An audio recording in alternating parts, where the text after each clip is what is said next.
السلام عليكم، ازيكم يا كل حبايبي؟ عاملين ايه؟ وحشتوني كتير. اللهم صل وسلم وبارك على سيدنا محمد حبيبي يا رسول الله. النهارده ان شاء الله مستمرين في وصفات العيد، هنعمل مع بعض احلى كبده اسكندراني مع بعض في البيت. ما يحلاش العيد من غير ما نقوم نفطر الصبح الكبده باذن الله. فهنشوف النهاردة المقادير بتاعتنا سهلة وبسيطة. بس قبل ما نخش في المقادير وتفاصيل الفيديو، ما تنسوش تشتركوا في القناة اسهل وصفات مع مطبخ نونا، وتفعلوا زر الجرس عشان يوصلكوا كل جديد، ونوصل ل1000 مشترك. بحبكم في الله، يا احلى حاجة في حياتي. المقادير بتاعتنا النهاردة زي ما احنا شايفين، دي كبدة. تمام. الكبدة يا جماعة ما بتتغسلش بالمية، لان لما بتتغسل بالمية بيحصل فيها نسبة زفارة، وما ينفعش احط عليها خل عشان الخل بيهريها. طيب انا عايزه اغسلها بايه؟ بغسلها ببهارات، إيه، كمون وشويه كزبره.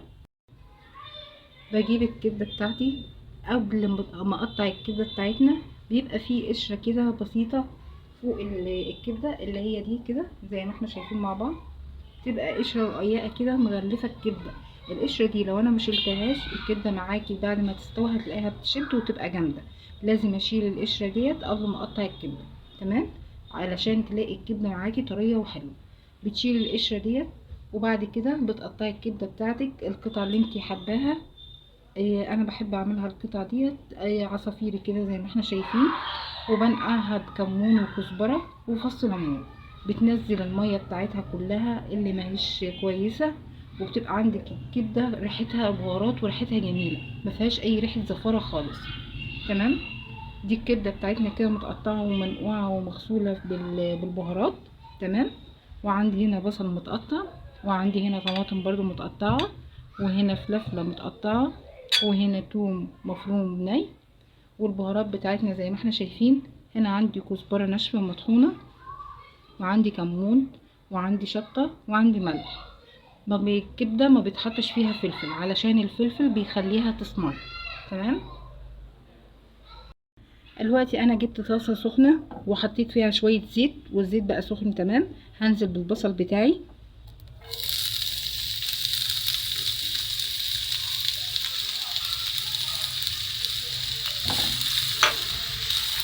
احنا عايزين البصل بتاعنا يدبل ويبقى مستوي معايا كويس.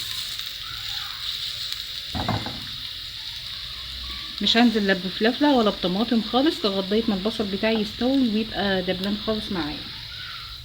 كده البصل استوى معايا تمام زي ما احنا شايفين ودبل خالص. هنزل عليه بالفلفله زي ما احنا شايفين كده، ونقلبهم مع بعض كويس.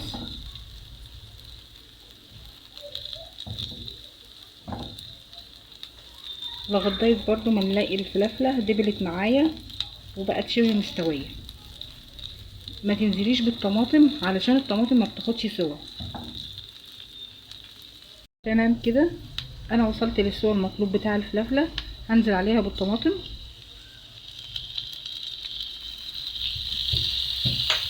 وهنقلبهم كلهم مع بعض كويس.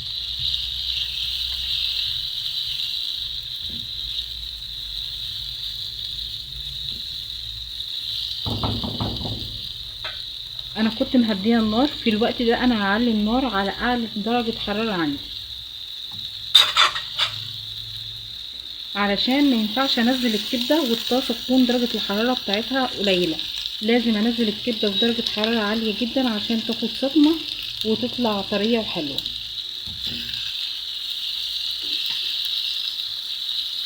انا هنزل دلوقتي كده بالكبده. الكبده اول ما تنزل احاول اوزعها كلها في الطاسه وما اقلبهاش، اسيبها بس كده لما تاخد صدمه كويسه. زي ما احنا شايفين كده من تحت بدأت تغير اللون بتاعها كده. تمام. انا مش عايزاها تنزل ميه علشان ما تبقاش ناشفه. دي تركه مهمه جدا في سويه الكبده. شايفين من تحت كلها غير اللون بتاعها اهي. هبدأ اقلبها اهي. اهم حاجه ان الطاسه تكون سخنه جدا زي ما احنا شايفين كده. شايفين الاسوعه بتاعت الكبده اللي انتوا سامعينها معايا دي؟ ديت اهم خطوه في تسويه الكبده في الطاسه.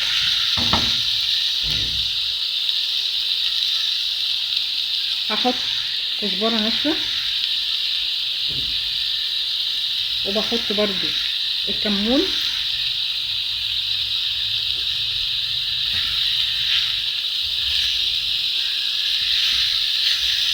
مقولكوش الريحه تهبل جدا بصراحه، ريحتها تجنن.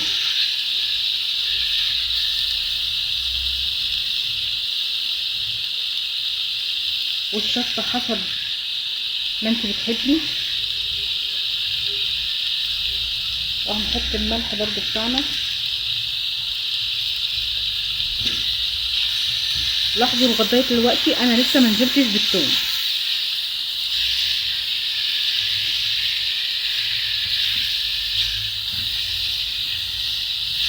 الطاسه سخنه جدا، شايفين البخار طالع معانا اهو، بسم الله ما شاء الله، ريحتها تجنن تجنن بجد بصراحه. هي دلوقتي يعتبر دخلت في السويه. انا هنزل بالثوم الني، الثوم المفروم اهو، وهقلبه بقى معاه.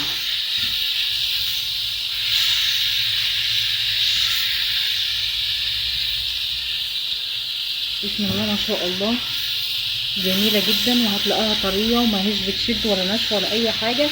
بس تمشي على الخطوات اللي انا قلت لك عليها، ان انت تشيلي الغلاف بتاع الكبده قبل ما تقطعيها، ونقعيها في الكمون والكزبره وفص ليمون من غير اي ميه، وحطيها في مصفى، هتلاقيها نزلت معاكي كميه ميه مش كويسه كتير. وقبل ما تنزلي الكبده لازم الطاسه تكون سخنه جدا.